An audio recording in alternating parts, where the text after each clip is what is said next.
Всем автопривет! Вы на канале Автообзорка, я Фазылыч. Часто люди попадают в беду. Кто-то поломался на дороге, у кого-то отвалилось колесо, может быть, у кого-то закончилась солярка в баке. Всякое может быть. А в нашем случае люди грузили арматуру и уронили ее на полуприцеп. Это было все сделано крановой установкой, работал крановщик, стропольщики, и все они командно повредили переднюю часть этой шторы. Обратились к нам, мы все это расценили по минимуму, потому что мы понимаем, что люди, в принципе, из рабочего класса, и они даже не занимаются какой-то коммерческой деятельностью, и не передвигаются на этом автомобиле, не зарабатывают на нем деньги. В общем, произошла у них такая ситуация, и мы откликнулись и в данный момент выровняли все, поставили на место и где-то заказали новые детали. Часто меня поражают люди, которые, когда у кого-то возникает беда, пытаются на этом заработать. В моем случае это было не раз. Как-то я переворачивался на машине, приехал манипулятор с пьяным манипуляторчиком, рядом сидел сотрудник ДПС, такой же пьяный в хлам. Это было вообще в другом регионе. Я был на перевертыше, как я уже говорил. И они меня, в общем, повезли на стоянку. Ой, это длинная история, я не хочу вдаваться в подробности. В общем, заработали они на мне прилично. Я потом посчитал эту дистанцию, они мне засчитали в 3 раза больше. И на этом решили навариться. То есть, как я уже говорил, часто люди, вместо того, чтобы помочь и сработать, может быть, ну не то, что по себестоимости, ну, иметь, конечно, какую-то коммерческую выгоду, наживается на проблеме другого человека, который имеет безвыходную ситуацию и вынужден отдать последние деньги. Даже иногда люди берут кредит. Но мы не такие, и я вообще очень уважаю компании, кто, в принципе, видит состояние кошелька человека и пытается войти в его положение. И часто на рынке, очень часто на рынке, это даже бывает мои коллеги-блогеры, они рекламируют банки. Это бывает перед Новым годом, либо перед другим праздником. Берите кредит, берите кредит. Как какая-то семья средняя, рабочая, крестьянская может взять кредит перед Новым годом, потом его вовремя выплатить? Они, конечно, об этом не думают, но тут такие же абсолютно корыстные, алчные, циничные побуждения у человека, который толкает его на встречу, так скажем, ну не то что греха, такого низкого заработка. В общем, отремонтировали мы технику, выставили цену по минималке, и я обязательно продемонстрирую, конечно, закадрово, как мы это делали. Что мы поменяли, что мы установили, с какими проблемами мы встречались. И вообще, если быть предельно откровенным, это не наше направление. Основное наше направление – это ремонт автомобилей, двигателей, ходовой части, надстроек, переоборудования, но никак не ремонт тента. Тут мы что-то новое для себя поняли, осознали, прикинули. И в процессе рассказа вы будете узнавать также полезные вещи для вас. Поехали!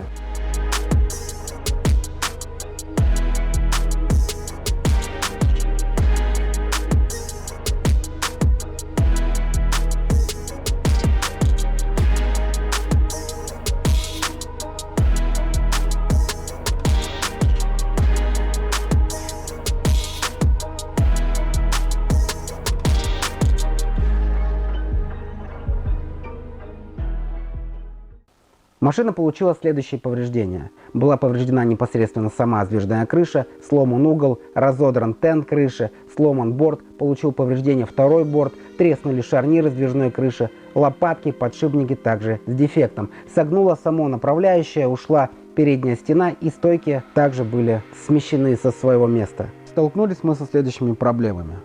По шарнирам, лопаткам не особо был дефицит и сложности с покупкой, а вот направляющая — это отдельная дорогая деталь, ее нужно ждать около месяца из Европы. Но мы имеем дело с обычными нормальными работягами, и не стоит их обижать и вообще искать лазейки к повышению цены на работы, да и вообще никогда не нужно этого делать. Лучше увеличить поток и качество. Мы просто решили выровнять эту запчасть. Для ее выравнивания у нас есть на вооружении специальная приспособа, с помощью которой мы ее и привели в порядок. В общем, вставляешь в нее направляющую, подкачиваешь домкрата, оставляешь на ночь, опять подкачиваешь, опять оставляешь на ночь. Это монотонная работа на несколько дней. Делаешь ее, пока данная деталь не станет ровная, как струна. Кому интересно, напишите в комментариях, обязательно расскажу, как ее делать. Какие работы мы провели? Заменили передний борт.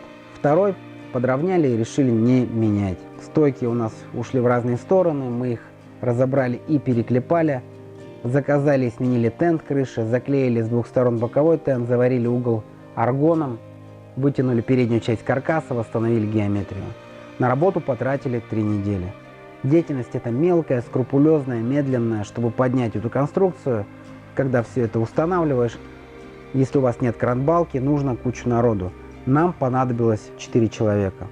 Профиль это не совсем наш, но мы, конечно, беремся за такую работу. Но не сильно располагаем ресурсами, чтобы ей заниматься. Конечно, тут много прикольного, как будто ты восстанавливаешь дом или здание. Как и любой объект, эта техника имеет свою конструкцию, которая в одно время и сложная, и простая, и чтобы это работало, нужно все тщательно продумывать. Остановлюсь отдельно на технических характеристиках этого полуприцепа Велтон.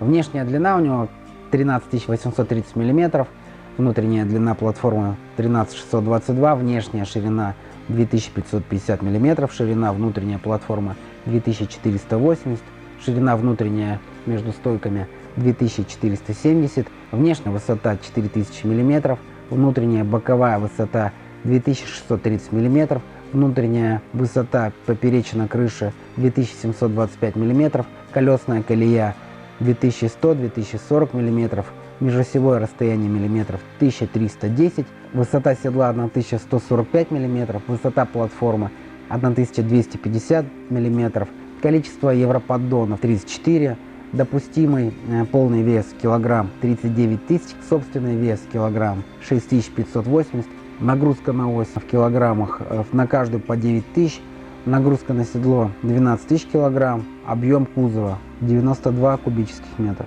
Хочу обратиться ко всем коммерческим ремзонам, эвакуаторщикам, перекупщикам, доставщикам, да и представителям другой деятельности.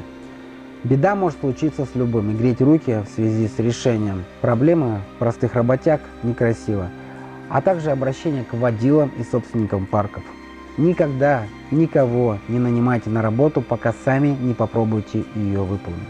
В конце хотел бы сказать, когда происходит на дороге у кого-то беда,